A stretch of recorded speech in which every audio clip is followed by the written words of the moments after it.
जी नाज़रीन, अफसोसनाक खबर शामिल करते हैं। कसूर से नुमाइंदा दी नेशन सीनियर सहाफ़ी उस्ताद और शायर अब्बास सोज इंतकाल कर गए। वो गुज़श्ता कुछ माह से अलील थे। उनकी नमाज जनाजा में सहाफ़ी बरादरी, उसातिज़ा, वकला, ताजर बरादरी और सियासतदानों ने बड़ी तादाद में शिरकत की।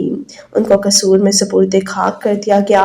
अब्बास सोज की मौत से अदब और सहाफ़त में खला पैदा हो गया जो कभी पूरा नहीं होगा। अब्बास सोज ने सोगवारान में 3 बेटे और 3 बेटियां छोड़ी। अब्बास सोज के इंतकाल पर सहाफ़ी बरादरी, ताजरों, वकला, उसातिज़ा और सियासतदानों का क्या कहना था, देखते हैं इस रिपोर्ट में। कसूर में सहाफत का एक और चमकता सितारा अब्बास सोज अपने चाहने वालों को छोड़कर अब्दी जिंदगी की तरफ चला गया। हजारों सोगवारान की मौजूदगी में कोट बुढ़ा कब्रिस्तान में इनकी नमाज जनाजा अदा की गई। नमाज जनाजा में कसूर के मुअज़्ज़िज़ीन, सियासतदानों, समाजी शख्सियात, वकला और सहाफ़ियों की कसीर तादाद ने शिरकत की। इस मौका पर हर आंख अश्कबार थी। अब्बास सोज एक सहाफ़ी होने के साथ एक वकील और पंजाबी ज़बान के बहुत बड़े शायर थे। आज वो हम में नहीं, मगर इनके अल्फाज हमेशा हम याद रखेंगे। जनाजे में शरीक शख्सियात ने इजहार ख्याल करते हुए कुछ यूँ कहा।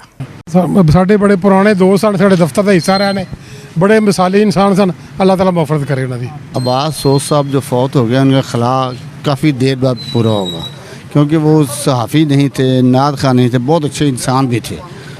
उनकी जो खिदमात हैं सहाफ़त के हवाले से, नात गो के हवाले से, वो सदियों तक याद रखी जाएंगी। उनके इंतकाल का हमें इतने दुख है जैसे हम अपने किसी घर के फ़र्द का दुख होता है। और मैं जब घर से निकला जनाजा पढ़ने के लिए तो मेरे दिल में एक बात आ रही थी कि मैं आज एक जन्नती बंदे का जनाजा पढ़ने के लिए जा रहा हूँ। तो मैं समझता हूँ कि ऐसे जैसी ज़िंदगी उन्होंने गुजारी है ऐसी हमें भी गुजारनी चाहिए ताकि लोग उनको याद करते हैं अच्छे लफ्ज़ों में। अब्बास सोज साहब इंतहाई मिलनसार और अच्छे इंसान थे। कसूर की पहचान थे। इंतहाई लायक, अच्छा शायर, दानश्वर और बेहतरीन शायरी था।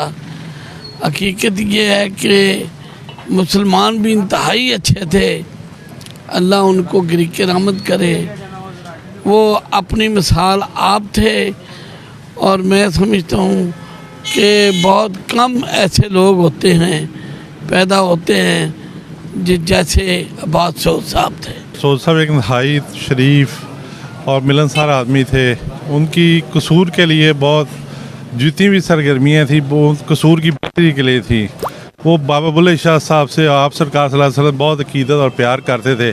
और जो आप सरकार सल्लल्लाहु अलैहि वसल्लम प्यार करता है और इंशाअल्लाह ताला जनती है, ये नेक आदमी है। अब्बास सोज साहब एक बहुत ही शरीफुल नफ्स और ज़बरदस्त शायर थे। मैंने 2-3 दफ़ा फाक हुआ उनके साथ मुशायरों में उनके शायरी सुनने का, और मैं समझता हूँ कि कसूर के वो सबसे जो मैं समझता हूँ शरीफुल नफ्स सहाफ़ी थे।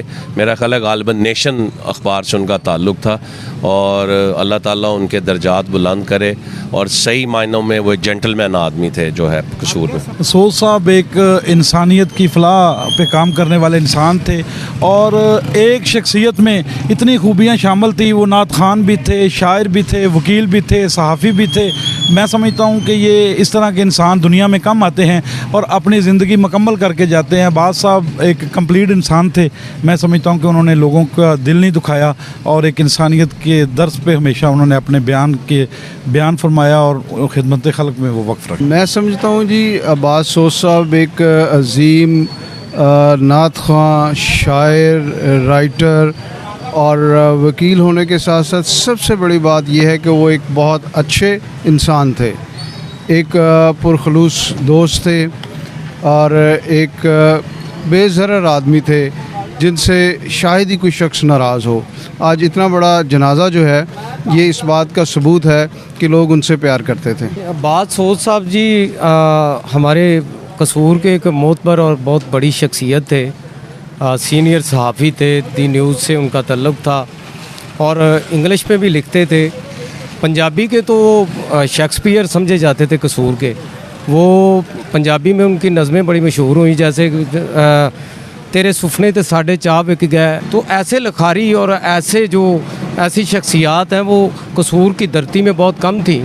आज ऐसी खला पैदा हो गई है कि मैं समझता हूँ ये कभी पूर्ण नहीं हो सकती। ये अब्बास सोज साहब जो है ना बड़े अच्छे सहाफ़ी, वकील और सबसे बड़ी बात है कि कसूर के मानने जानने वाले जो पंजाबी शायर थे जिन्होंने किताबें लिखी हुई थी और अपनी सूफियाना कलाम से, सूफियाना शायरी से उन्होंने वो इनकलाब पैदा किए है कि लोगों के जो दिल है वो रोशन किए हैं। आज उनकी वफ़ात के साथ ये बाब एक कम बंद हो गया है, जो कभी भी इसका खला जो ना पूरा नहीं हो सकता। देखिए, अब्बास सोज साहब ना एक बहुत ही हमाजहत शख्सियत के मालिक थे।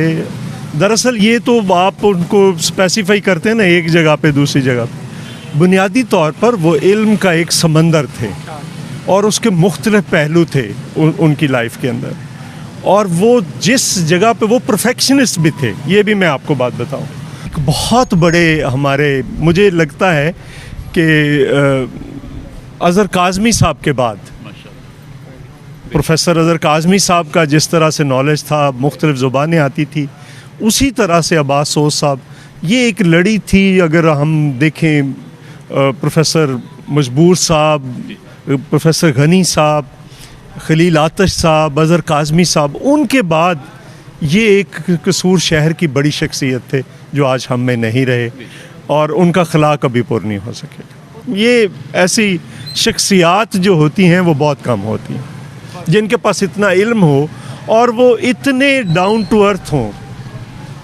इतने वो बिल्कुल जैसे फल बहुत होता है झुक जाता है दरख्त, वैसे इंसान थे वो। नहीं, कुछ नहीं कहा जाएगा मुझसे। उनकी शख्सियत को देखें तो वो कलेक्टिव कैपेबिलिटीज़ के मालिक थे और मुख्तलिफ़ खूबियों का वो एक मुंजमिद शख्सियत थी।